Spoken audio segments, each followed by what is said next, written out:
the rainbow, so pretty in the skies, also on the faces of people going by. I see friends shaking hands, say, how do you do? They're really saying, I love you. I hear babies cry. I watch them grow. They'll learn much more. I'll never know. And I think to myself, what a wonderful world.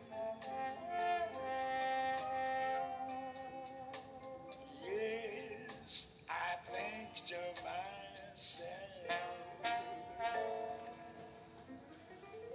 what a wonderful world.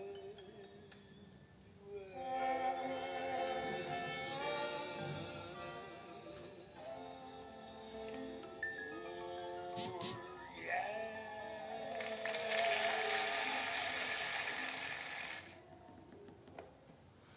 Saludos, estimados amigos digitales, donde quiera que ustedes se encuentren. Reciban mi abrazo virtual, mi cariño, mi respeto y mi agradecimiento por seguir este espacio. Mi nombre es José Ríos Lugo, soy comunicador social. Este espacio se llama En Conversación con Ríos Lugo y es una producción del portal informativo El Reporte Global. Escuchamos allí de fondo a ese genial señor de la interpretación de la música, Louis Armstrong, con ese maravilloso tema, ese increíble tema. ¡Qué mundo tan maravilloso! Bueno, así damos inicio a nuestro espacio de esta noche. Voy a tener el gusto, el placer de conversar esta noche con el académico, profesor, historiador, miembro de número de la academia, el señor Rafael Arraiz Luca, quien ya está por allí y vamos a darle de una vez la entrada al espacio para comenzar nuestra conversación, que estoy seguro que va a ser sumamente interesante. Ya está por allí Rafael Arraiz Luca y vamos a iniciar nuestra conversación. Buenas noches, Rafael, ¿cómo estás? Buenas noches, ¿me escuchas? Sí, perfecto. Pero no te veo. ¿Por qué no te veo? Ah, caramba. Eso sí está raro. ¿Se ve borroso o no, o está en negro? Me aparece enviar solicitud. Yo te envío la solicitud. Ajá. Y me dice no se envió la solicitud. Ah, pero yo te estoy viendo perfectamente y estás al aire. Bueno, estabas al aire. Se acaba de caer. Vamos yo te voy a dar acceso desde aquí, Rafael. Dame un segundo y ya te voy a dar acceso. Ajá. Ok, por allí.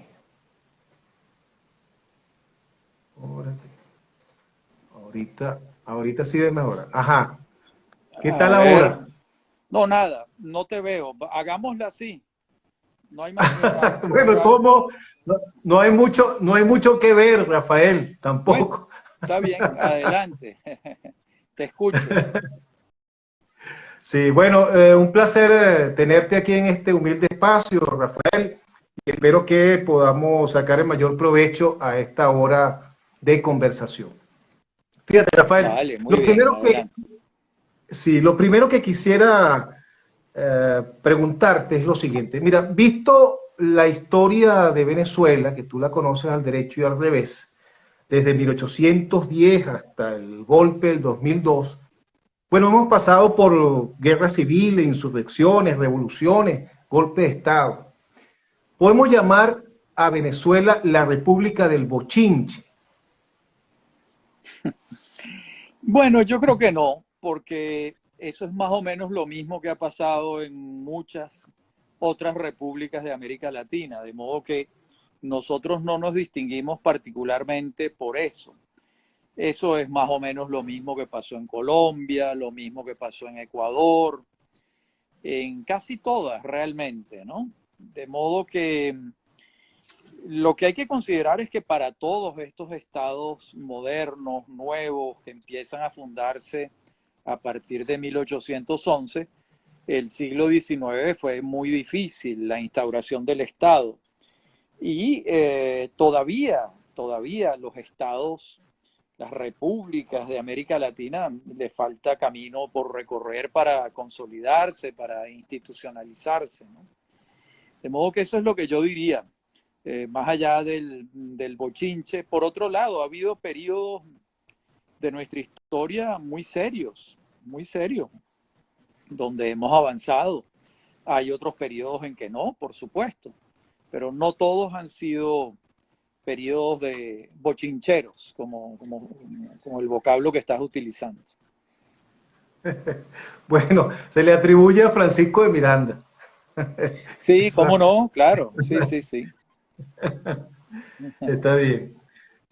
Fíjate, Rafael, eh, ¿por qué tanta inestabilidad política en nuestros países? Luego evidentemente de la guerra de independencia. ¿Por qué tanta inestabilidad? Yo creo que uno de los elementos centrales del Estado, que es el monopolio de la violencia en manos de un ejército verdaderamente nacional, fue algo que costó mucho trabajo en muchos países de América Latina. Y fíjate, los más institucionalizados fueron los que lograron más rápidamente un ejército que verdaderamente controlaba el territorio, como fue el caso de Chile, por ejemplo, o el caso en alguna medida de Colombia, ¿no?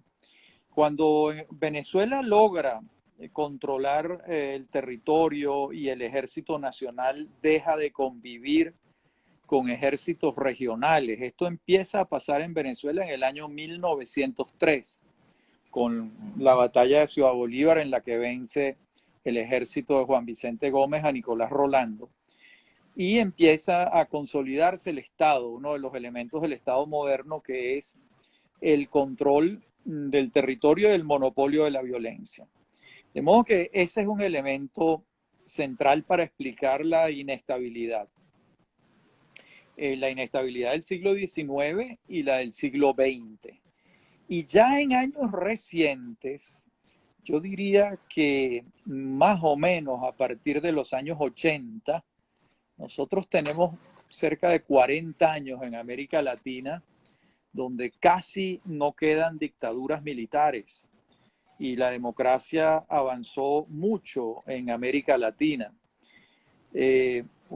Por supuesto que hay gobiernos autoritarios, pero las dictaduras militares que hubo en Brasil durante muchos años, en la Argentina, en Uruguay, en Perú, en Bolivia y en Venezuela y en Nicaragua y por supuesto Cuba, que es la más antigua de todas las dictaduras militares. A partir de los años 80 en América Latina comienza una ola democrática. Esa ola no se ha detenido. Eso no quiere decir que el autoritarismo no se haya expresado. El autoritarismo también se expresa en cabeza de los civiles, en distintos grados, por supuesto, ¿no? Se ha expresado en Venezuela durante 22 años, se expresó en alguna medida en los gobiernos de Rafael Correa, en Ecuador, en los gobiernos de Evo Morales, pero hay otros gobiernos de la izquierda democrática en América Latina donde no se expresó un autoritarismo acentuado, como puede ser el caso de Lula en Brasil, de Pepe Mujica, de Tabaré Vázquez en Uruguay y los gobiernos del Partido Socialista en Chile, ¿verdad? Con Ricardo Lagos o Michelle Bachelet, esos fueron gobiernos verdaderamente democráticos, ¿no?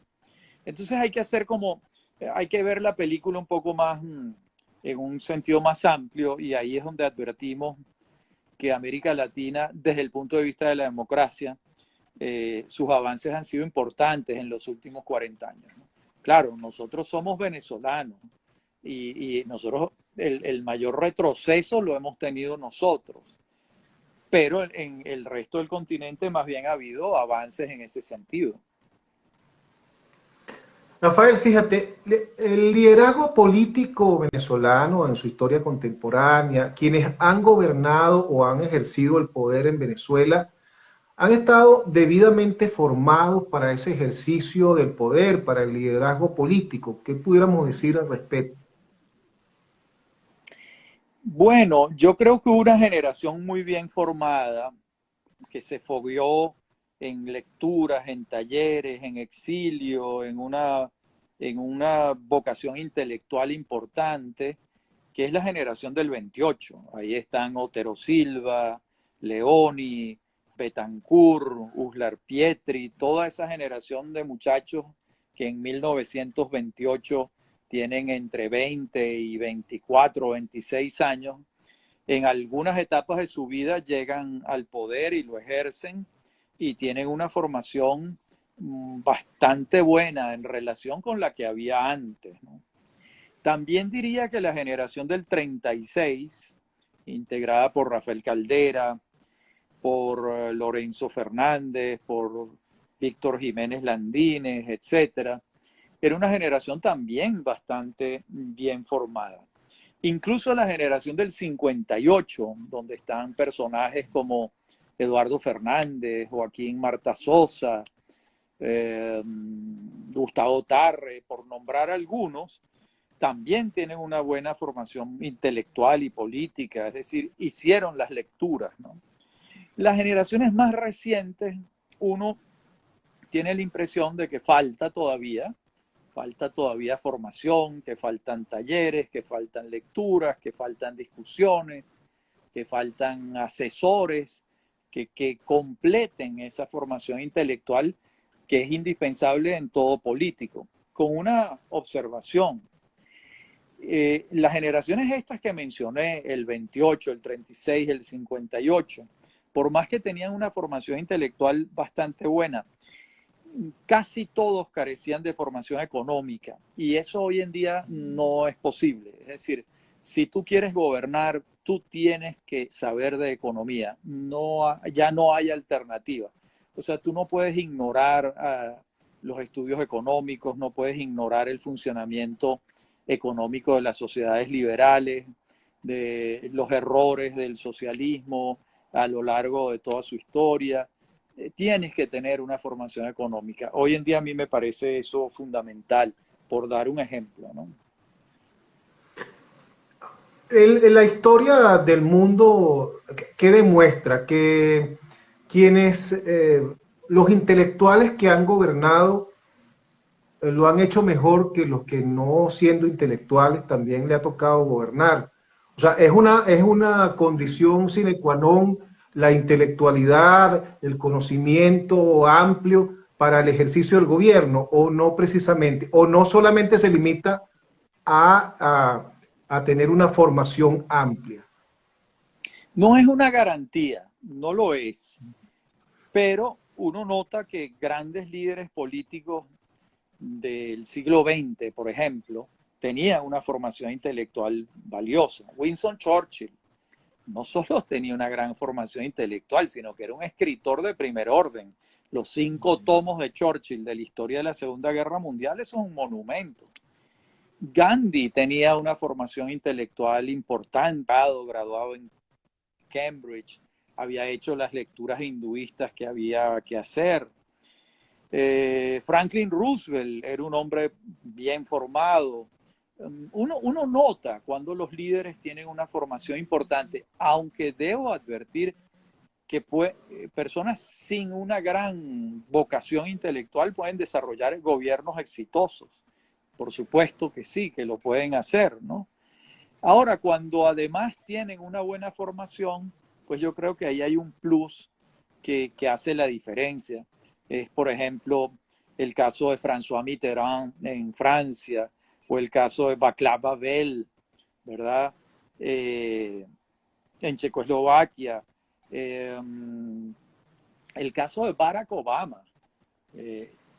Obama escribe extraordinariamente bien. En este momento me estoy leyendo un libro muy, muy grueso de él hace un recuento de sus 8 años de gobierno. Ese es un libro extraordinariamente escrito y es un hombre con ideas. Uno puede gustarle o no gustarle a Obama, pero eso es indudable. Basta oírlo hablar y discurrir. De modo que la respuesta, José, es, mira, no es indispensable, pero ayuda mucho, ayuda mucho. Venezuela ha tenido líderes políticos que tienen una cabeza muy bien montada, ¿no? Betancourt es un ejemplo, Leoni es otro ejemplo, Caldera es un ejemplo. Caldera era un académico, un intelectual. Bueno, Uslar, por supuesto, pero no llegó a la presidencia de la República. Teodoro Petkov era un hombre con una formación intelectual de primera. De modo que sí, hemos tenido grandes políticos con buena formación. Es curioso, Rafael, el caso de Gómez, de Juan Vicente Gómez, que siendo, bueno, un dictador y siendo un hombre sin mayor formación, supo rodearse de la intelectualidad del momento, de los mejores, Vallenilla Lanz, de la mejor gente en ese momento. Como un caso curioso, ¿no? ¿Qué nos puedes decir de eso? Y es una prueba de que puedes no tener la formación intelectual, pero sabes buscar a los que sí la tienen y los incorporas a tu gobierno. Yo creo que Gómez es un excelente ejemplo de eso que estamos diciendo. También lo es López Contreras. López Contreras tiene un equipo de gobierno de primer orden. El doctor Egaña, fundador el que estructura todo el Banco Central de Venezuela, el doctor Enrique Tejera Guevara, bueno, Arturo Uslar, Alberto Adriani, digamos. López Contreras tenía una formación militar básica, sin haber pasado por una escuela militar porque no existía, más bien él es uno de los creadores. Y sin embargo se rodeó de la gente que sabe. Por eso te digo, pues, lo importante es que busques a las personas especialistas en los temas y que los mejores quieran gobernar contigo, ¿no? Incluso un ejemplo, Ronald Reagan en los Estados Unidos, un actor de Hollywood, incluso te diría que ni siquiera un actor principal, sino más bien un actor de reparto.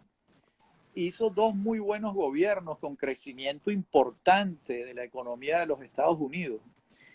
Él tenía intuiciones, olfato, pero además se rodeó de gente calificada que formó un equipo de colaboradores que sacó adelante aquello. Para eso se necesita simplemente humildad, saber cuáles son las limitaciones que uno tiene y escuchar y escoger a los mejores, ¿no? Así es. Pudiéramos decir, Rafael, que López Contreras es la pieza clave o es el precursor, no sé la palabra exacta, de la transición a la democracia en Venezuela. Ese papel corresponde a López Contreras. Yo creo que sí, y también a Medina Angarita, porque los dos dieron vueltas de tuerca del autoritarismo a formas que avanzaron hacia la democracia. Ninguno de los dos logró la democracia plena, porque la democracia plena está fundamentada en las elecciones universales, directas y secretas, y eso finalmente quien lo instaura en Venezuela es la Junta Revolucionaria de Gobierno de Betancourt, con Acción Democrática a la cabeza, el 18 de octubre de 1945.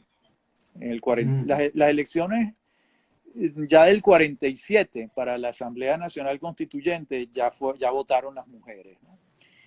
Claro, pero es innegable que López Contreras tiene un plan de modernización del Estado, que es el Plan de Febrero. Es innegable que él busca una municipalización de la vida política venezolana. Es el fundador de la Contraloría General de la República, del Banco Central de Venezuela, del Ministerio de Sanidad y Asistencia Social, del Instituto Técnico de Colonización e Inmigración, que fue muy importante. Y después con Medina viene la libertad de prensa absoluta. Se vacían las cárceles de presos políticos, se funda Últimas Noticias en 1941, El Nacional en 1943, y comienza una vida desde el punto de vista de la libertad de expresión absolutamente plena en Venezuela. De modo que Medina también tiene crédito como demócrata. Lo que ocurre es que Medina, el Ejército Nacional no lo respaldó para hacer la enmienda de la Constitución para avanzar hacia la democracia plena, y vino el golpe del 18 de octubre del 45. Precisamente sobre eso quería preguntarte, Rafael. Ese golpe a Medina, ¿cómo podemos analizar ese momento, las circunstancias que conllevan a civiles y militares, donde participó, por supuesto, Rómulo Betancourt, Acción Democrática, a darle ese golpe al presidente Medina? Bueno, Betancourt relata en su libro Venezuela, Política y Petróleo que él había llegado a un acuerdo con Diógenes Escalante, él y Raúl Leoni, que fueron los que fueron a Washington a conversar con el embajador de Venezuela en Washington, que era Escalante, y habían llegado a un acuerdo, a un pacto de caballeros. Escalante iba a asumir la presidencia de la República, prácticamente electo a dedo por Medina, y Escalante se comprometía a hacer la reforma constitucional para que al final del quinquenio, ese final del quinquenio iba a corresponder para el año 47, se iban a producir las elecciones universales, directas y secretas. Pero Escalante pierde la cabeza en una escena trágica en el Hotel Ávila, en Caracas. Y se activa una logia militar encabezada por Pérez Jiménez, la Unión Militar Patriótica, que querían llegar al poder por la vía de las armas, y se asocian con Acción Democrática. Y muy pronto se revela, a mi juicio, que el proyecto de Pérez Jiménez era muy distinto al proyecto de Betancourt. Betancourt se había asociado con Pérez Jiménez, Llobera Páez, Delgado Chalbó, los hermanos Vargas, para instaurar una democracia. Y en el 24 de noviembre del 48, esas mismas fuerzas militares le dan un golpe de Estado a Gallegos, con lo que queda comprobado que ahí había dos proyectos políticos. El proyecto de Betancourt y los suyos, que era la instauración de una democracia, y el proyecto de Pérez Jiménez y los suyos, que era un gobierno militar, un gobierno de la corporación militar, un gobierno de las Fuerzas Armadas, como él lo llamaba, ¿no? Y bueno, y entonces Venezuela entró en una década de gobiernos de facto, es decir, gobiernos que no los eligió nadie, porque a Carlos Delgado Chalbó no lo elige nadie, a Germán Suárez Flamerich tampoco, y a Pérez Jiménez tampoco. Es decir, la democracia entró, se sumergió como un submarino, se fue a las aguas más profundas, hasta que emerge otra vez el submarino el 23 de enero de 1958. Exactamente. Fíjate, Rafael, ya estamos calentando los motores. Vamos sí, vamos acercándonos al presente, ¿no? Muy bien. Fíjate, luego del 58 se inicia el periodo democrático con muchos tropiezos en Venezuela. Y este largo proceso, desde López Contreras hasta el derrocamiento de Pérez Jiménez, es parte de ese proceso para llegar a la democracia en Venezuela. Pero antes de entrar a analizar este periodo democrático, quisiera que nos hablaras un poco, Rafael, del petróleo en ese periodo, antes de la llegada o antes del derrocamiento de Pérez Jiménez, la importancia Sí. y la influencia del petróleo en esa circunstancia, en ese proceso. Sí, claro, fíjate. La producción en grande de petróleo en Venezuela comienza en 1922 realmente con el pozo Los Barrosos. La producción había comenzado en 1914 con el pozo Sumaque 1, pero Los Barrosos, que es el campo de Cabimas, es en 1922. Esa es una producción que va creciendo todos los años. Y cuando ya gobierna Pérez Jiménez y Delgado Chalbaud en el año 48, y ya la producción petrolera era considerable. Había pasado rato largo el 1.000.000 de barriles, iba enrumbada hacia los 2 millones de barriles. Y cuando tú ves las cifras del año 50, el año 52, 53, Venezuela está produciendo 2.200.000, 2.300.000 barriles diarios, en un país que en ese momento no llegaba a 6 millones de habitantes. El censo de 1961, en Venezuela hay 7 millones, en números redondos, 6 millones y tanto, redondeamos en 7. De modo que 8 años antes estaban más o menos en 6 millones y medio. Eso te daba un ingreso per cápita altísimo. De hecho, Venezuela, en esa década de los años 50, tuvo uno de los 10 primeros ingresos per cápita del mundo por la producción petrolera. De modo que el Estado recogía a través del impuesto sobre la renta y de las regalías una montaña de dinero muy, muy importante, y se pudo construir infraestructura con mucha fuerza durante la década militar y particularmente durante, yo diría, los 5 primeros gobiernos de la era democrática. El gobierno de Betancourt, Leoni, el primer Caldera, el primer Pérez y el gobierno de Luis Herrera. Esos 5 gobiernos hubo una construcción consistente de infraestructura con los ingresos petroleros. También incluiría el gobierno de Lucinchi, pero ahí empieza a decaer el ritmo de construcción infraestructural en Venezuela. Estoy hablando de autopistas, de carreteras, de centenares de escuelas públicas, de probablemente miles de liceos en Venezuela, de universidades públicas, de caminos vecinales, por supuesto de la central hidroeléctrica de Guri y del metro de Caracas y de unas redes de autopistas y distribuidores como no tenía en esa época ningún país de América Latina. De modo que Venezuela tuvo un periodo de gran esplendor en construcción infraestructural gracias a la renta petrolera. Eso hay que decirlo muy, muy claramente. Podríamos decir que 2 momentos claves en ese proceso de la Venezuela petrolera pudiera estar ubicado en el 50-50 de Medina y luego en el primer gobierno de Carlos Andrés con la llamada nacionalización del petróleo. ¿Y qué influencia en lo político para cambios de gobierno tuvo en ese entonces el petróleo, si es que tuvo alguno? Bueno, el petróleo fue el epicentro de toda la vida política venezolana. El 50-50 se alcanza con el gobierno de Gallegos.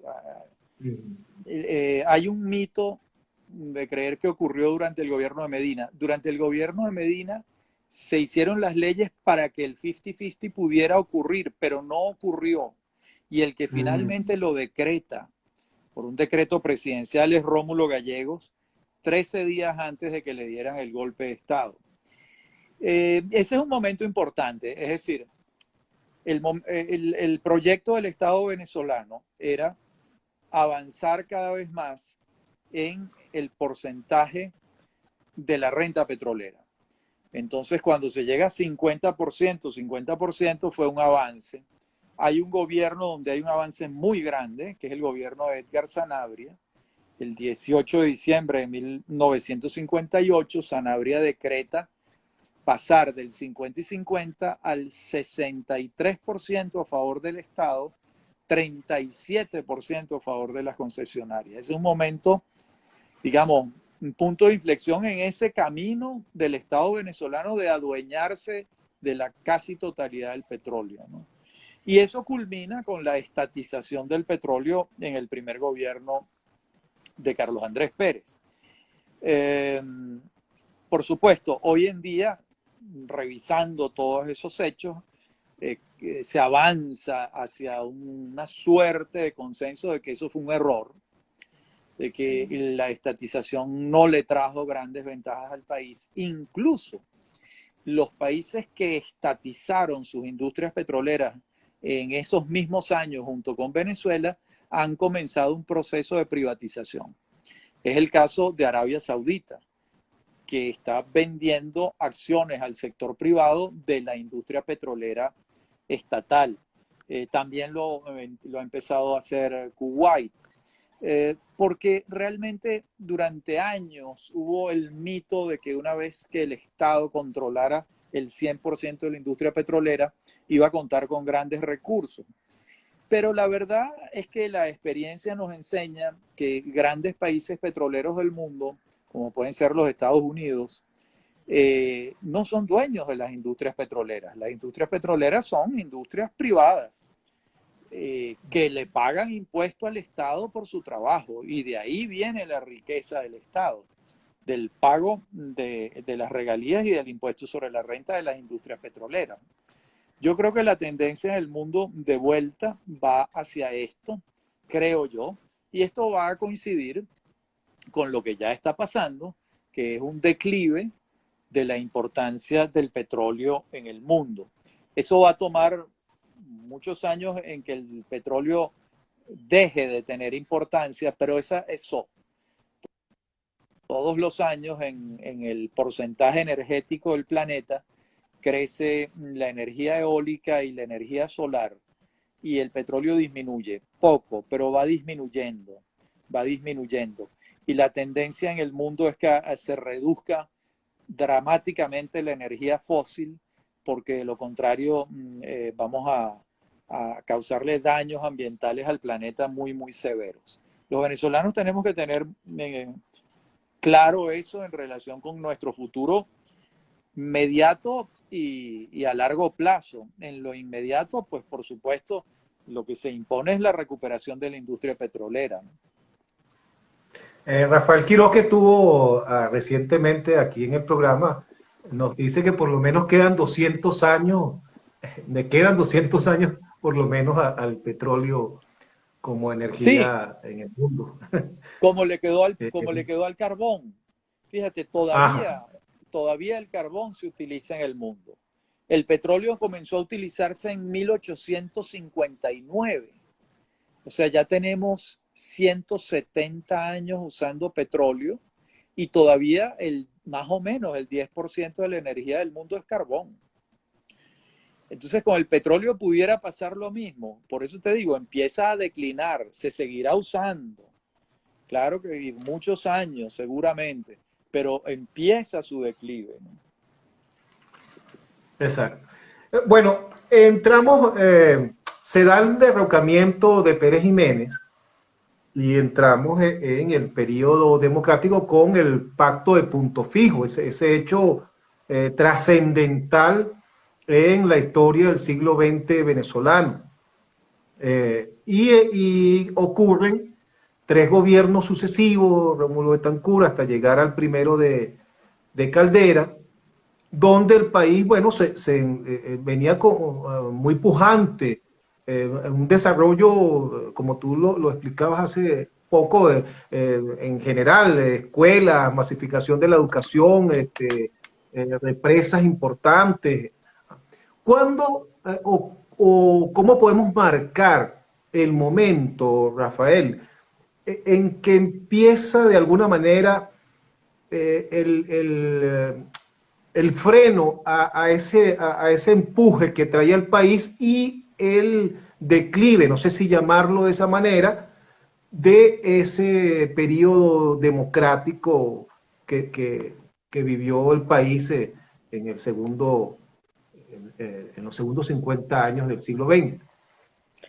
Mira, eso con algunas variaciones y matices ocurrió en toda América Latina, porque lo que ocurre es que América Latina, a partir de los años 50, la década de los años 50, 60 y 70, durante 30 años, hay un gran crecimiento económico en América Latina, porque el continente asumió un modelo de desarrollo que funcionó durante mucho tiempo y que comenzó a dejar de funcionar.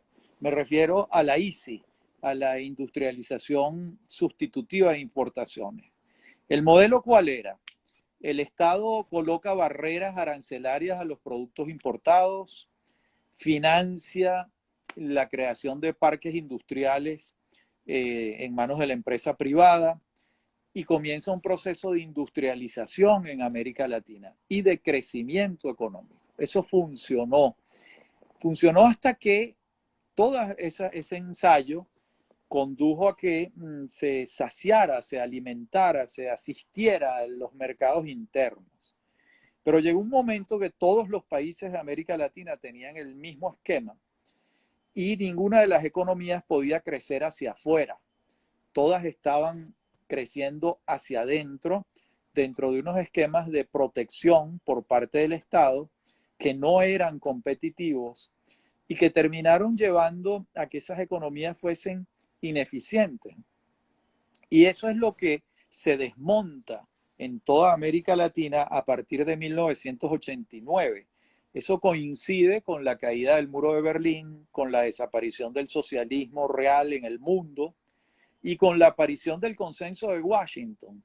El consenso de Washington fue la manera como un periodista, John Williamson, denominó a unas políticas puntos que en América Latina se estaban asumiendo en prácticamente todos los países. Esas políticas no eran otras que ortodoxia económica, es decir, no gastar más de lo que se tiene, o sea, seriedad y austeridad fiscal, privatización de las empresas públicas que producían pérdidas. Eso pasaba en toda América Latina, en Venezuela muy particularmente. Y todo esto está pasando además en medio de la crisis de la deuda externa, que es el otro factor muy importante para que hubiese un cambio económico en el continente que trajo cambios políticos. Entonces, mira, todo este cuadro geopolítico global incidió muy particularmente en el esquema de crecimiento económico y de alternabilidad política que traía Venezuela durante 30 años, desde el 58 hasta el año 88. Ya la crisis se manifiesta, la crisis del modelo económico en Venezuela se manifestó en el año 83 con la crisis del Viernes Negro, cuando Venezuela tiene que acudir a un control de cambio, a una devaluación, a un régimen de cambio, el RECADI se llamaba. Ahí ya el modelo estaba haciendo aguas por todas partes. Y la reforma ocurrió 5 años después, en el gobierno de Pérez. Pero todo este cambio, por supuesto, que trajo un cataclisma político. Fíjate, el primer gobierno de Carlos Andrés Pérez, ¿cómo pudiéramos caracterizarlo o definirlo? Visto que Carlos Andrés Pérez fue un gran estatizador, como tú mismo lo has señalado. Las empresas básicas pasaron al Estado cuando estaban en manos de privados. Creó una gran cantidad de empresas manejadas por el Estado venezolano.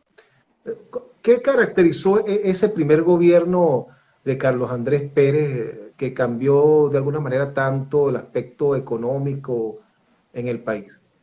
Bueno, es un gobierno donde se cometieron muchísimos errores y es el primer gobierno estatista que tiene Venezuela. Como tú lo acabas de decir, aquí funcionaban muy bien, produciendo dinero, las empresas básicas.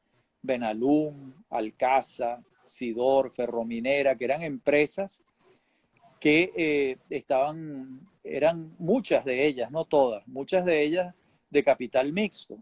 y producían grandes dividendos. Pérez las estatiza todas, les compra las acciones a los accionistas extranjeros, las estatiza. Pérez además crea alrededor de 400 empresas del Estado, termina de estatizar a Viasa. Eso está en un libro maravilloso de Fernando Coronil Inver que se llama El Estado Mágico, un libro que hay que consultar.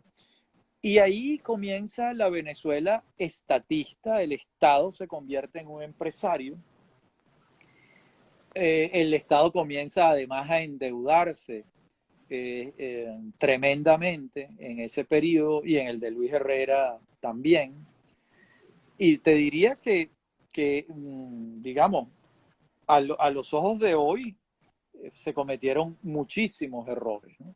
Porque ya sabemos que el Estado, por definición, no es un buen empresario. Esas no son las tareas del Estado. El Estado tiene unas tareas muy importantes y no son precisamente las tareas de manejar empresas. Esas son tareas de los particulares. Y todos esos errores se cometieron en el primer gobierno de Pérez. Y él trató en el segundo gobierno de enmendar todos los errores del primero. Y en alguna medida lo hizo, ¿no? Cuando se privatizaron una cantidad de empresas que daban grandes pérdidas al bolsillo de los venezolanos. Y cuando comenzó ¿Y una qué pasó reforma. precisamente, Rafael, disculpa, precisamente qué pasó con ese llamado paquete adelantado por Miguel, por, por Tinoco, ese Miguel Rodríguez, grupo Naín, ajá, sí. ese grupo que presentó esa propuesta de reforma, de profunda reforma del Estado? ¿Qué pasó allí con ese paquete que no logró cuajar de alguna manera?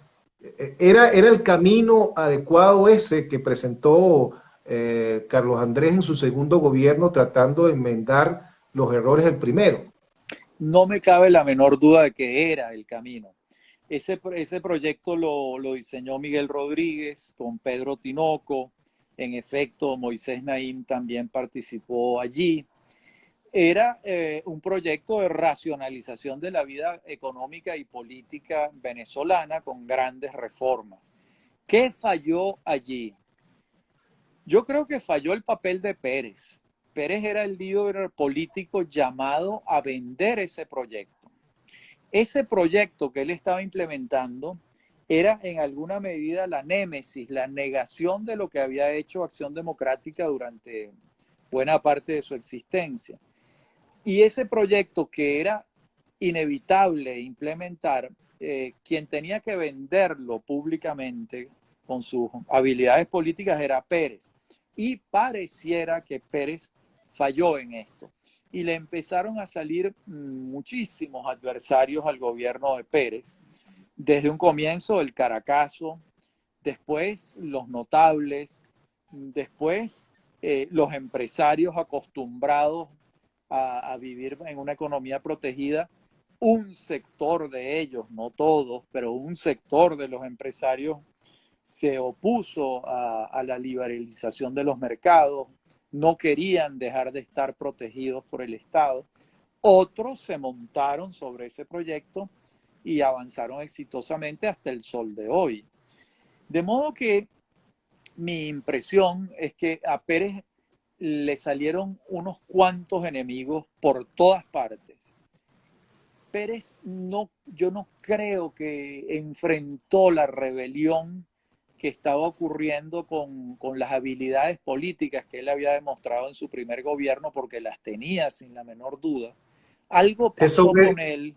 Se sobredimensionó, tal vez.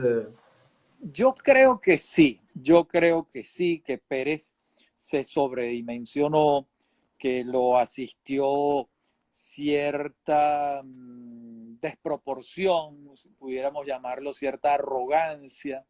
Pérez llegó a decir, no sé si ustedes lo recuerdan, en América Latina solo hay dos personas que pueden implementar este proyecto. Augusto Pinochet porque es un dictador militar en Chile y yo porque soy un gran líder popular.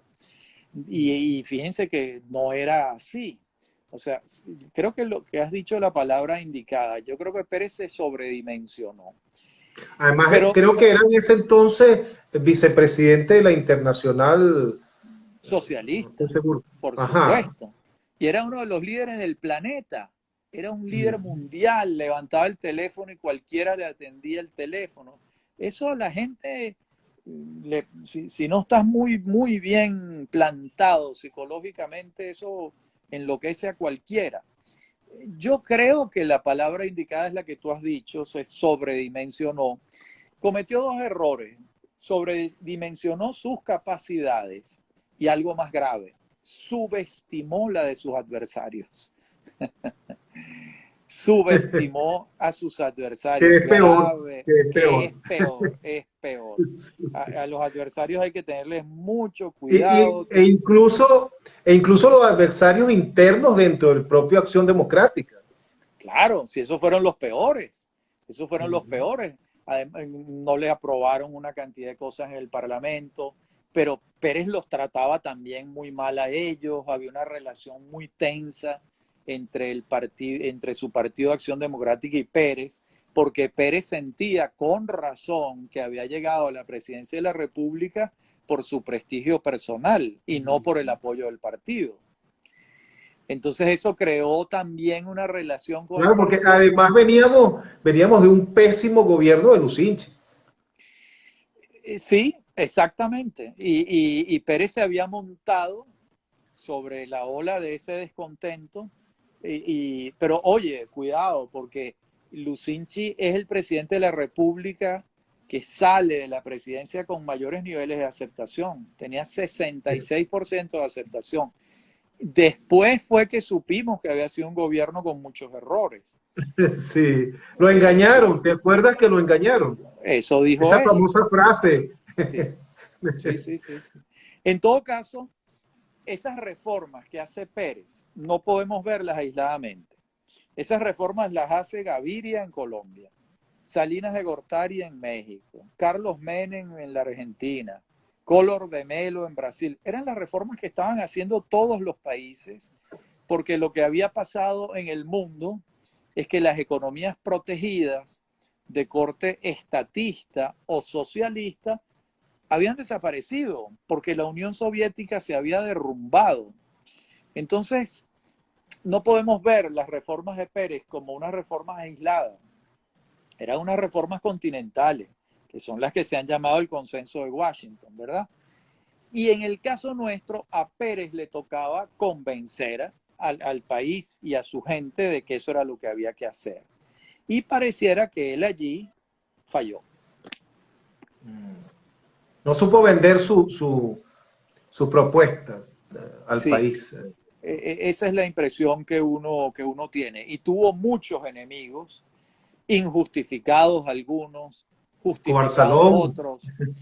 Claro, y también pesaba mucho en el ánimo político del país en ese momento algo que había ocurrido durante el gobierno de Lucinchi, que el doctor Lucinchi estaba casado con Gladys Castillo, pero su secretaria privada, Blanca Ibáñez, intervenía en las acciones de gobierno de Lucinchi con evidente frecuencia.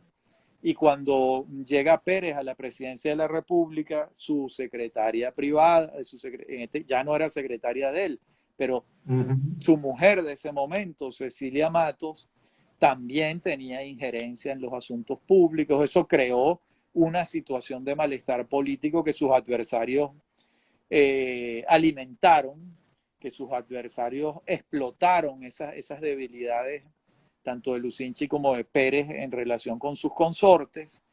Eso le creó un clima muy adverso. Y después se formó el grupo de los notables que fueron haciéndole una oposición a Pérez muy fuerte porque no eran ni cuatro gatos ni cuatro tontos. Ese grupo lo presidía nada menos que Arturo Uslar Pietri, que era un hombre de una enorme ascendencia en Venezuela, era una especie de conciencia nacional que encabezó ese grupo que adversaba a Pérez y que lo llevó a la destitución. Entonces, pero de nuevo, eso no pasó de la noche a la mañana. Pérez tuvo meses y hasta años para intentar desactivar esa bomba de tiempo que le habían montado y no se entiende muy bien por qué no lo hizo.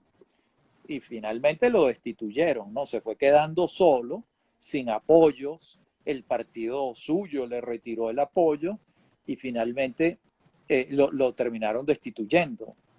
Una lástima muy grande para Venezuela porque el proyecto económico era el correcto y Venezuela estaría hoy en una situación muy distinta, ¿no? Así es. Bueno, ya calentamos los motores, Rafael. Ahora viene lo fuerte. A ver. Fíjate,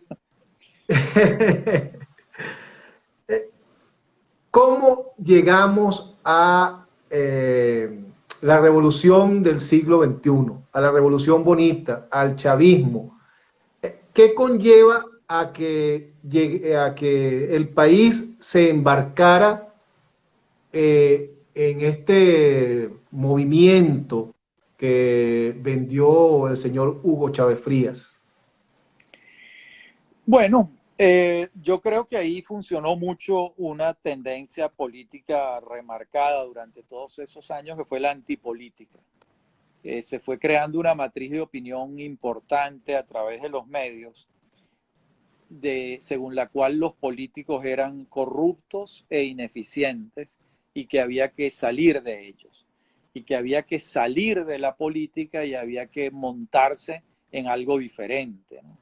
Y entonces empezaron a aparecer señales de que la antipolítica podía ser eficiente. Los chacaoenses eligieron a Irene Sáez como alcaldesa de Chacao y ella hizo una alcaldía muy buena, de modo que la gente dijo, bueno, aquí miren esto, ¿no? Una reina de belleza y miren la alcaldía que ha hecho. Entonces se le dio mayores argumentos a la antipolítica.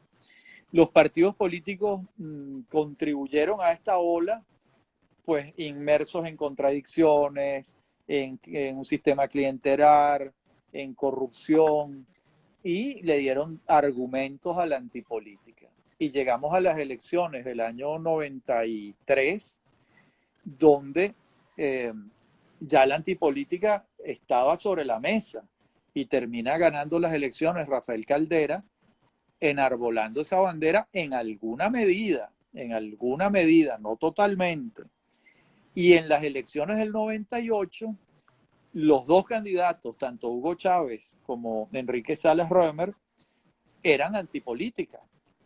Entonces, la política había quedado absolutamente desprestigiada y con ella los partidos políticos y el sistema de partidos políticos venezolanos se vino abajo. Una vez erosionado el capital político de los partidos, apareció el líder providencial, el Mesías, el caudillo del siglo XIX encarnado en Hugo Chávez. Y bueno, y comenzó un proyecto que tiene matices. Al principio del gobierno de Hugo Chávez no estaba completamente claro que el gobierno iba a ser de una izquierda radical. Incluso Chávez hablaba al principio de la tercera vía, aquella que Tony Blair. Exacto, que había implementado Tony Blair en Gran Bretaña. Y esos primeros 2 años en que lo acompaña Luis Miquilena y otros sectores, no estaba claro que el proyecto de Hugo Chávez era la izquierda radical. Se radicaliza con los hechos del 11, 12 y 13 de abril en Caracas, rompe con el sector, vamos a llamarlo, moderado de su gobierno y empieza a ser asesorado fundamentalmente por Fidel Castro y comienza a radicalizarse el gobierno de Hugo Chávez. Y eso lo puede hacer con holgura porque los precios del petróleo comienzan a subir. Y los precios del petróleo en el 2003, en el 2004, subieron a $25, a 35, a 40, hasta que en el año 2008 hubo días en que el petróleo estaba en $140 por barril. Incluso Chávez hablaba, yo recuerdo en una de esas alocuciones de él, que pronosticaba que el barril de petróleo iba a llegar a $200 por barril. Ujú. Entonces tenía enormes ingresos por la industria petrolera y bueno, se radicalizó, comenzó a expropiar empresas, a cometer los mismos errores que siempre se han cometido y bueno, ahora estamos en la situación en que estamos. Así es. Fíjate, Rafael, el caso, hay, evidentemente, el momento clave para ese cambio de dirección que no estoy seguro, que hay una gran duda, si de luego el golpe de Estado del 2002 y ese cambio radical de Hugo Chávez, ya eso estaba previsto o si fueron las circunstancias que lo llevaron a eso, a ese cambio de esa tercera vía que él había vendido para llegar al poder. Mira, saber si él tenía ese proyecto desde el principio y lo fue enmascarando al principio y después se radicalizó, es difícil saber si eso era así. Uno lo que puede hacer es trabajar con los hechos. Y los hechos eran que en los primeros 2 años del gobierno de Chávez, su beta radical no había aparecido tan claramente, digámoslo así. Un ejemplo, la ley del gas. La ley del gas es del año 2000 y es una ley que contempla la participación de las empresas privadas nacionales y extranjeras abiertamente en la explotación del gas. Y eso lo aprueba y lo aplaude él. De modo que no tenía una gran claridad en relación con eso, o en ese momento estaba de acuerdo en que ese era el camino. Lo cierto es que su radicalización es posterior a los hechos del 2002, se radicaliza todavía más con el paro petrolero, después empieza con las misiones y se va radicalizando hasta que presenta el proyecto constitucional, ¿verdad? El referéndum para hacer una modificación de la Constitución en el 2007 para hacer una modificación de la Constitución y convertir a Venezuela en un país abiertamente socialista y pierde el referéndum. Pierde el referéndum y después por la vía legal fue implementando más o menos lo que se había propuesto por otros caminos. Y de modo que eso es lo que yo veo, ¿no? Fíjate, Rafael, ¿qué factores, bueno, factores evidentemente hay muchos para analizar, pero cuáles serían los más importantes a tu juicio del hecho de que en 22 años la oposición venezolana, ahora se habla de las oposiciones, no ha logrado acceder al poder? Ahora te detallo lo siguiente. ¿Qué tan verdad es que estamos frente al gobierno dictatorial más voraz que ha existido en la historia de la humanidad? O por otra parte, que en el juego político, del ajedrez político, quienes han gobernado en estos años, aparte de su ejercicio autoritario e impositivo del poder, han jugado mejor en el tablero político. ¿Por qué la oposición no ha logrado, y más aún después de 2015, que se asume como mayoría, porque, las encuestas lo dicen los resultados electorales? Chávez tuvo una muy alta popularidad, muy por encima de la oposición durante todo su tiempo de ejercicio de gobierno. Entonces, bueno, la oposición se asume como mayoría a partir del 2015, bueno, con los resultados esos apabullantes de la Asamblea Nacional. ¿Qué factores se pueden caracterizar ese hecho de no haber logrado en estos 22 años acceder al poder, y aun cuando en los últimos 5 años somos la gran mayoría, dice los líderes de oposición. Bueno, esto tiene muchos matices, José. A ver, primero, Chávez pierde el referéndum del 2007. Ahí hay un primer aviso. El segundo aviso son unas elecciones regionales de gobernadores donde la oposición recupera y gana una cantidad de gobernaciones. 2010. En el 2010, si la oposición obtiene un número significativo de gobernaciones y de alcaldías. Después, en las elecciones del 2012, entre Chávez y Capriles, recordemos que en las elecciones del 2006, Manuel Rosales sacó algo así como el 36% de los votos.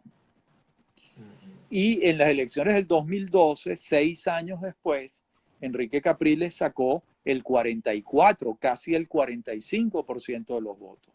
Hubo un crecimiento muy grande de la oposición. Después, en las elecciones del 2013, entre Enrique Capriles y Nicolás Maduro, prácticamente empataron. Maduro le ganó por 300.000 votos de diferencia. Que era algo así como 1,3%. Exacto. De modo que Capriles en un año pasó de 44 a casi 50%. De modo que la oposición iba creciendo y creciendo y creciendo. Y en el 2015 ese crecimiento llegó a su epifanía y se ganan el Congreso, la Asamblea Nacional, pues. Se gana, pero absolutamente de calle, digámoslo así. ¿Qué error se cometió allí? Yo tengo la impresión de que que la oposición pensó que el mandado estaba hecho, que ya estaba hecho, que la caída de Maduro era cuestión de tiempo. Recuerdo que en el 2015, en el 2016, Capriles propuso que la oposición se enfocara en las elecciones regionales del año 2016, que se enfocara allí para recoger ese viento a favor y se ganaban una cantidad de gobernaciones y la oposición dijo que no le hicieron caso a Capriles, se montaron en lo del referéndum revocatorio y no funcionó. Y en la consulta. Lo de la consulta, exactamente. Entonces, ahí creo que se perdió una oportunidad. Y ahí hay unas enseñanzas. La enseñanza es que el mandado no está hecho. La oposición ganó con gran holgura la asamblea, pero la asamblea es un poder.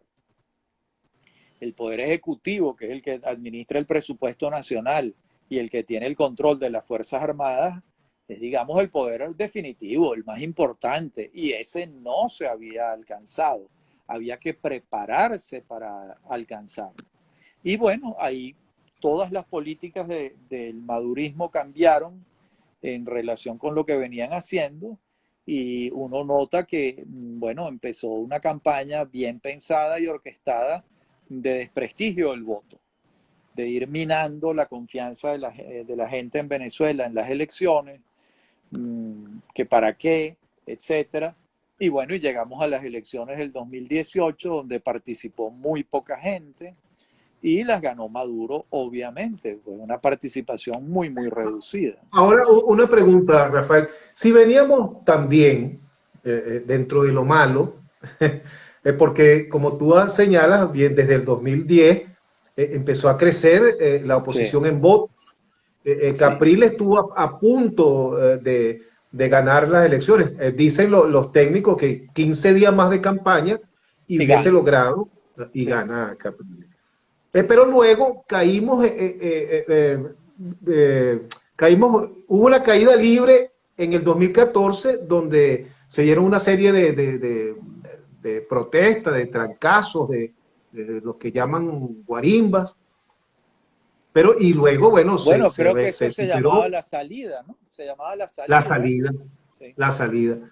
Pero se logró superar ese momento del 2014 y, bueno, llegamos a las elecciones y fuimos incluso con la famosa manito Se Sí, logró esa unidad perfecta, entre comillas, que se aspiraba, ¿no? Gracias a la MUD y gracias a la acción de Guillermo Aveledo y de Chuo Torrealba, que estuvieron, sí. bueno, que pusieron su concurso, pues, su experiencia política para eso. Ahora, no era lógico seguir ese camino que venía en las elecciones regionales y ganar la mayor cantidad de gobernaciones y alcaldías y concejalías y consejo legislativo, para luego ir con todo ese poder de no solo la Asamblea Nacional, sino la mayoría de las gobernaciones y alcaldías al 2018 a enfrentar en las elecciones presidenciales a Nicolás Maduro e incluso con la oportunidad de que la oposición eligiese por la vía que fuera a un candidato único y unitario para presentarlo a ese proceso. No nos dice de alguna manera la lógica que ese debió ser el camino, Sí, claro. pero nos salimos de allí, ¿no? Nos salimos de allí, por supuesto. Nos salimos de allí, pero la mayoría se salió de allí. Porque yo recuerdo que Capriles lo planteó muy claramente.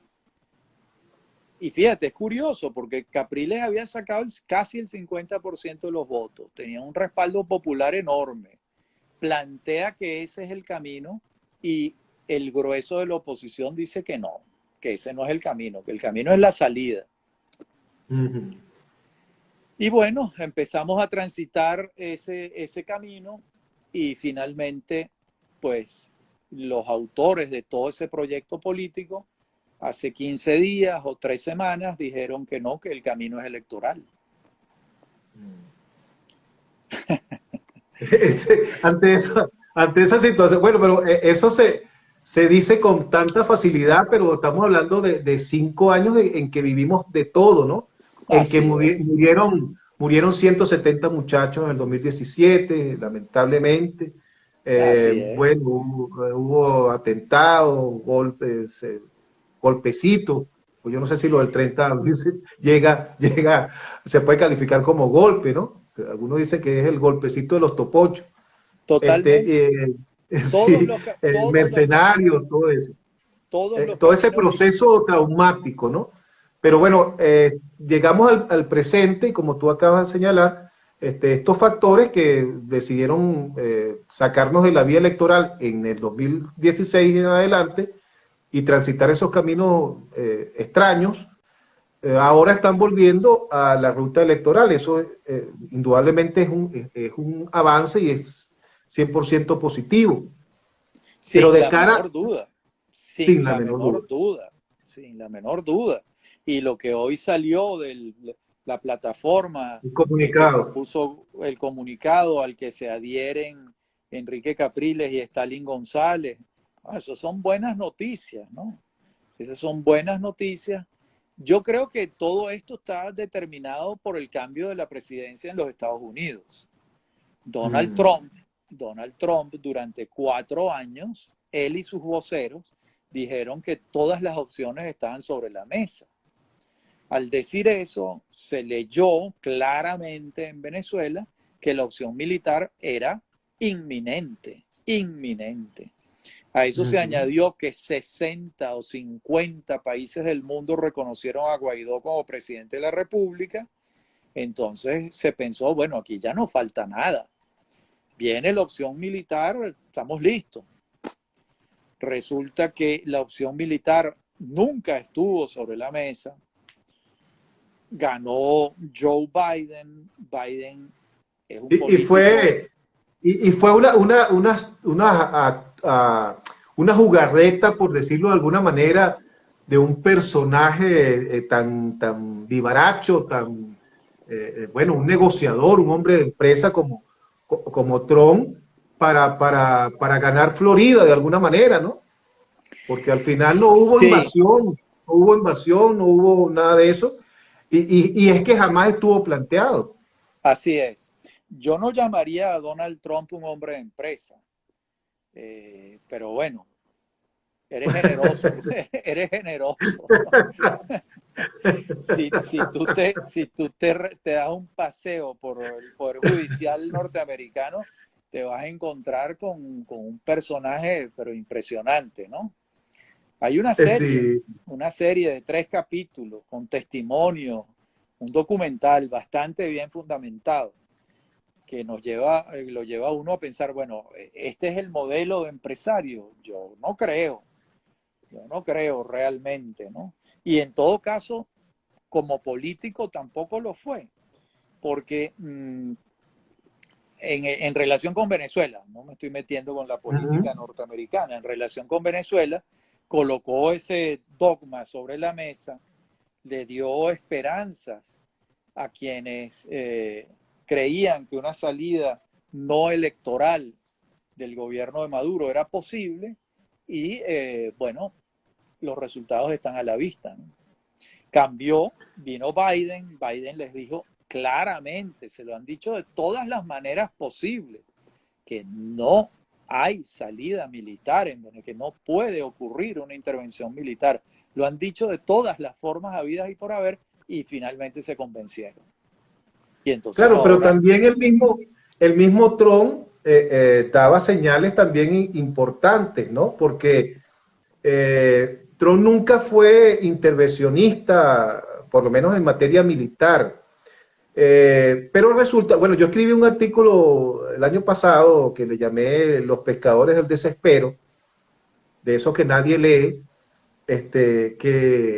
donde explico que, bueno, claro, la sociedad venezolana, o un sector muy grande de la sociedad venezolana, sentía desespero con aquella, con el inmediatismo de que no aguantamos 6 meses más con Maduro en el poder. Luego no aguantamos un año. No, imagínate, 2 años más con Maduro, todo el país se muere. Entonces, bueno, eso conllevó a pensar que había que salir al instante, ipso facto, de la presidencia de Maduro para solucionar todos nuestros problemas. Pero, por otro lado, Trump fue a reunirse a Corea del Norte y se sonrió y se dieron abrazos y hasta besos y pactó con los talibanes. Entonces, bueno, yo creo que también de este lado hubo como mucha ingenuidad, tal vez, de no ver la realidad. bueno, porque la situación venezolana es muy desesperada y muy desesperanzadora, y cuando vemos una luz en el horizonte, nos abrazamos de ella, ¿no? Entonces eso hay que también entenderlo, ¿no? Hay que entender que la oposición venezolana no está batallando contra un adversario normal democrático, está batallando contra un adversario que tiene unas prácticas que no son exactamente las prácticas democráticas más claras, ¿no? Ha tenido conductas democráticas a lo largo de estos 20 y tantos años, pero del 2015 para acá, cuando vieron que habían perdido el favor popular, ha arreciado la conducta antidemocrática por parte de algunos sectores del gobierno, porque yo también creo que dentro del gobierno debe haber algunos resortes democráticos. Seguramente, siempre los hay. Sí. De hecho yo creo, bueno, que si Trump hubiese ganado las elecciones, este año ya para esta fecha se hubiese reunido con Nicolás Maduro. Bueno, es posible, sí, es posible. Porque pareciera que esa Eso no era lo, la tendencia. Pero bueno, no lo podemos saber, eso, ¿no? eso no lo podemos saber. Queda siempre en la especulación. Así Bueno, es. fíjate, Rafael, quiero hablar pero porque ya estamos llegando al final del programa, Claro. pero quería hacer énfasis en lo siguiente. La oposición venezolana ha subestimado a los que están en el poder, a los que llevan 22 años en el poder. Fíjate, por ejemplo, se dice que tenemos un presidente que es un chofer de autobús, que es bruto, que bueno, todos los epítetos para descalificar a la humanidad de quien está en Miraflores, que no tiene títulos universitarios. Eso. Pero si uno analiza la carrera política de Maduro, ve que es un hombre que se formó como sindicalista, que luego estuvo en el Congreso mucho tiempo como diputado, que luego estuvo en la Cancillería, fue de hecho el canciller con más años en el ejercicio de ese cargo en la historia de Venezuela. Bueno, eso lo debes saber tú más que yo. Sí, sí, sí, cómo no. Sí. Y luego, bueno, cuando yo particularmente, y lo confieso, cuando Nicolás Maduro accedió a la presidencia de la República, yo le di 3 meses en el poder, pero no porque le fueran a dar un golpe de Estado, no porque le fueran a dar un golpe de Estado, sino porque pensé que no iba a poder, porque bueno, sustituir a un personaje como Chávez no era cualquier cosa, ¿no? Pero fíjate, ya lleva 8 años en el poder y en ese ejercicio del poder ha enfrentado, bueno, diferentes situaciones, porque es que tampoco para intentar ser objetivos, si es que eso existe, del lado de la oposición tampoco han jugado con carritos, han jugado duro. Sí. Ha habido atentados, ha habido mercenarios, ha habido intentos de golpe, o sea, tampoco es que del lado opositor se ha lanzado flores. De Entonces, bueno, acuerdo. Maduro ha enfrentado esas situaciones y ha salido airoso de todas ellas. Mira, Entonces, bueno, hablábamos antes, José, de cómo Pérez subestimaba a sus adversarios. Bueno, aquí probablemente ha pasado lo mismo. La oposición ha subestimado a Nicolás Maduro y a los líderes del chavismo. Y resulta que esta idea de que Maduro es un chofer de autobús, bueno, Maduro es un hombre de la Liga Socialista y el gobierno en líneas generales está muy vinculado a lo que fue la Liga Socialista. Esos partidos de izquierda tienen una formación de cuadros importantes, de reuniones permanentes, de lecturas. Pon tú que estén equivocados en casi todos sus postulados, como yo creo que lo están, sobre todo en materia económica. Pero eso es una formación política que la tiene Maduro. Maduro además lo mandaron a Cuba a estudiar, a formarse como líder político en un bachillerato allá. No me acuerdo cómo se llama la escuela donde él estuvo. De modo que pensar que Maduro es un hombre sin habilidades políticas, que, que iba a salir muy pronto del poder, mira, eso es un desenfoque absoluto, ¿no? No se pasan 10 años en la Cancillería en vano. Maduro creo que fue también presidente de la Asamblea Nacional, no recuerdo, creo que fue sí, sí, sí, diputado, fue, sí. fue miembro del grupo de Boston. ¿Qué te quiero decir con todo esto? Que nunca subestimar al adversario político es un buen consejo. La realidad nos lo está diciendo todo el tiempo, todo el tiempo. Imagínate los alemanes que decían, no, pero es que este Hitler es un pintor mediocre, un cabo que no tuvo ninguna distinción en su carrera militar, un hombre mediocre, resentido, lleno de complejos. Bueno, y mira lo que hizo Hitler. o, Sí, sea, es o sea cierto. que eso no tiene ningún sentido.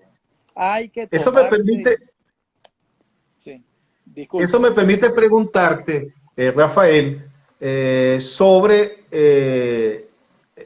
la importancia de la historia. Hay dos cosas que te voy a plantear acá. Una, la importancia de la historia para entender el presente.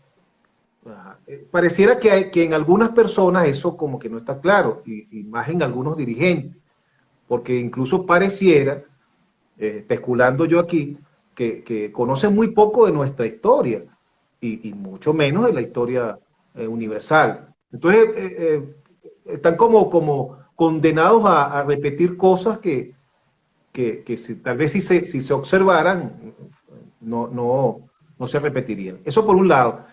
Ahora quiero citar una obra de Vargas Llosa, que no sé si has tenido la oportunidad de leer, que se llama La civilización del espectáculo, Sí, del la leí, 2011. la leí. Sí, bueno, donde él plantea que ha sido sustituido los líderes políticos, los líderes intelectuales y académicos por peloteros, por gente de la farándula, y que en líneas generales, bueno, hoy es más importante el parecer que el ser como tal. Entonces, bueno, ligando estas dos cosas, se pueden ligar de alguna manera. ¿Qué importancia real tiene la historia, sobre todo para quienes tienen la responsabilidad de conducir la política de un país? Muchísima, porque la sustancia de la política es el pasado histórico. La sustancia de la política es la historia. Entonces, ¿cómo vas a tú accionar política en un país, hacer política en un país desconociendo su pasado? Eso no tiene ningún sentido. Betancourt lo tenía clarísimo. Betancourt formó una cantidad de cuadros en Acción Democrática haciendo talleres, leyendo la historia, los 13, 14, 15 tomos de González Guinán. Es que tiene que ser así, tiene que ser así.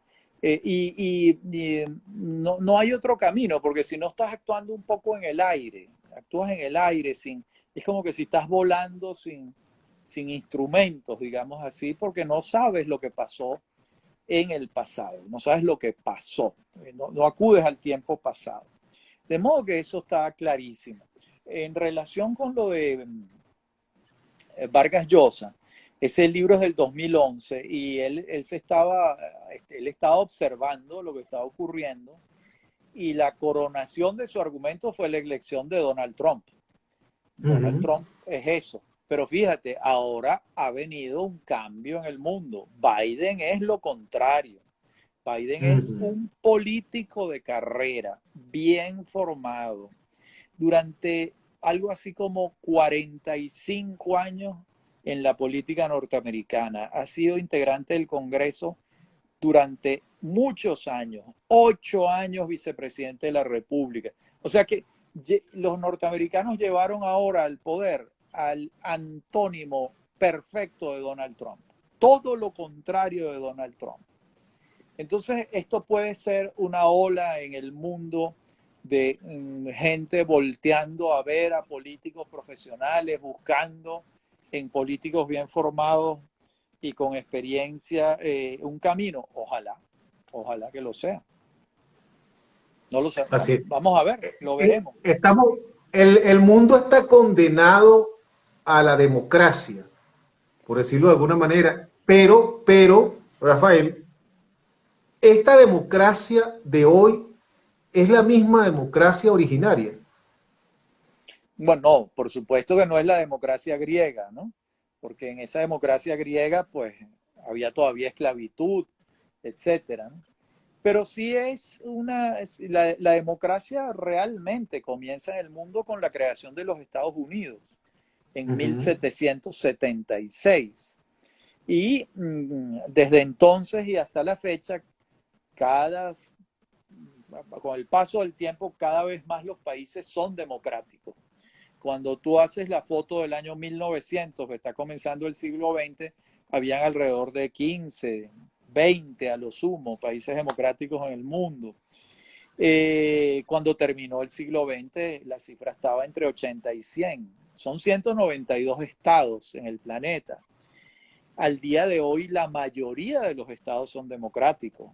Eso se va a detener y vamos ahora a retroceder a dictaduras militares, a estados autoritarios. Yo no creo.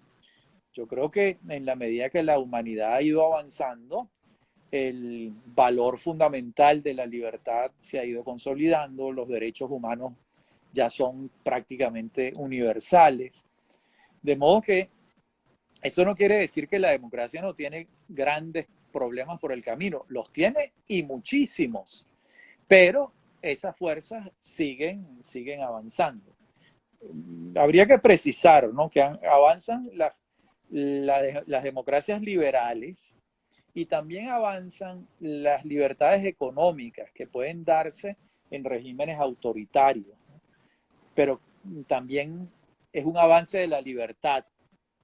No es lo mismo la China de Mao Zedong a la China actual, donde hay propiedad privada, donde hay empresarios, donde hay 700, 800 millones de personas saliendo de la pobreza gracias a las fuerzas del liberalismo, la economía de mercado. Entonces, eso es lo que va en el mundo avanzando. Eso es. Pensaba lo de la democracia porque tenemos casos como el de Bukele, por ejemplo, en El Salvador. Lamentable, es un sesgo autoritario que hay allí. ¿Esa es la nueva democracia Esperemos que o no. o es una Esperemos, desviación? esperemos que no. Esperemos que la nueva democracia sean, por ejemplo, las conductas que tuvo Lenín Moreno, las cosas que ha dicho Guillermo Lasso en Ecuador desde que asumió el poder. Son todos mensajes verdaderamente democráticos, ¿no? Bueno, lo que ha representado Biden para la reconstitución de la democracia norteamericana en apenas pocos meses en el ejercicio del poder ha sido muy impresionante. Claro, Rafael, pero el problema es que la democracia es muy frágil, muy débil y no tiene mecanismos que la defiendan. Por ejemplo, y esto es una especulación de una persona con mucha ignorancia como yo, fíjate, dejaron vivo a Trump, vivo políticamente, porque Sí, no lo inhabilitaron. Ahora, Trump, no votaron cuatro estadounidenses por Donald Trump. no, O sea, muchísimos, estamos hablando muchísimos. que... y todavía está al frente del control del partido. Sí. Entonces, El, la amenaza Trump para el 2024 está allí latente. bueno, tiene dos factores en contra. Su propia edad y que Biden haga un buen gobierno. Si Biden hace un gobierno razonablemente bueno, Trump no tiene ninguna posibilidad de ganarle. Está por verse. Ese es el juego democrático. Ese es. Sí. Con una constante amenaza el sistema democrático. Bueno, para finalizar, ahora sí, y disculpa que haya usado de tu tiempo, Rafael, y gracias por tu amabilidad. Fíjate, se va a repetir la historia, pareciera que la historia reciente se va a repetir, porque toca elecciones regionales este año, pero hoy un grupo de venezolanos, con todo su derecho, por supuesto, presentaron ante el Consejo Nacional Electoral la activación del referéndum revocatorio para el mandato de Nicolás Maduro. A mi juicio, creo que 8 meses antes de que nazca el derecho, porque Nicolás Maduro, si bien fue electo en mayo del 2019, del 2018, él asumió la presidencia, la nueva presidencia, en enero del 2019, su nuevo periodo, porque él le correspondía terminar su periodo de 6 años en diciembre del 2018. Entonces, bueno, pareciera que se activa o que debe activarse es a partir de enero del 2022. Eso por un lado, pero eso es una discusión jurista, de tipo constitucionalista y eso. Ajá, pero fíjate, hay algunos factores que están pasándole por encima al hecho real de las regionales en este año y están pensando en la salida, en el vete ya, en el vamos a salir de esto, en el salto grial para el referéndum revocatorio. Entonces, eso no fue lo que pasó en el 2017, igual que no le paramos a las regionales, perdimos la posibilidad de conseguir una gran cantidad de gobernadores y de alcaldes, nos enfocamos en un referéndum revocatorio que además no tiene una ley, un reglamento de ley que lo regule, y eso implica que cualquier tribunal de esquina, de parroquia, puede simplemente echarlo para atrás, como ya pasó. ¿Cómo ves tú esta situación? ¿No es un Bueno, tanto parecida a esa del 2017? no creo porque, o espero yo que no sea así, porque es evidente que si la oposición no sale bien en las elecciones regionales, no tiene ninguna posibilidad en un revocatorio. Ninguna. Entonces no tiene sentido. O sea, tú puedes plantearte el revocatorio, pero si la oposición no participa en las elecciones regionales, ¿con qué fuerza electoral va a ganar un revocatorio? Sí. Entonces no Pero tiene, es que además, una cosa viene primero y después la otra. Entonces, exactamente. Yo no digo que no se convoque el revocatorio, no digo que no, ese es un derecho constitucional, eso está ahí, yo no digo que no, pero lo que tenemos en el horizonte en noviembre son las elecciones regionales. Para que haya una fuerza que conduzca a un revocatorio exitoso, tienes que salir bien en las regionales. Entonces, enfócate primero en eso. Exacto. Pero es que además, fíjate, es una empresa bien complicada porque hay que recoger más de 4 millones de firmas. Nada más eso ya es una gran empresa. Pero luego tiene que ser sometida a que te la acepten o no te la acepten, de que no venga cualquier tribunal y te diga, no, estas son firmas planas y esto no pasa, por un lado. Pero imagínate que lográramos recoger la firma y la aceptaran. Entonces vamos al proceso de referéndum. Habría que sacar más de 6.245.000 votos, que fue lo que sacó Nicolás Maduro, por lo menos un voto más, pero como estamos en el gobierno que estamos, sabemos que un voto más no va a ser ninguna garantía, entonces habría que sacar por lo menos 300.000 votos más por encima de esos 6.245.000 que sacó Nicolás Maduro.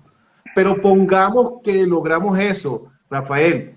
Ajá, tenemos 30 días para que sea convocada las elecciones presidenciales, porque así lo manda la Constitución. Si en esos 30 días no se da ese proceso, entonces el vicepresidente le tocaría terminar el periodo del gobierno que fue revocado. Ajá, cuando lleguemos a esos 30 días, ¿quién va a ser el candidato? Bueno, Yo no me imagino 20 personas allí que todos quieren ser presidentes dándose cuchilladas para que no, el candidato soy yo. Entonces habría que, a los que están pensando en el revocatorio, que es el justo, el legal, habría que hacer unas primarias y elegir un candidato único y unitario antes de embarcarse en esa empresa de revocatorio. No sé cómo lo ves tú. mucho antes que eso, tienen que salir muy bien en las regionales, porque si no, nada de eso tiene sentido. O sea, eso me parece que es un requisito previo la participación en las regionales. Así es.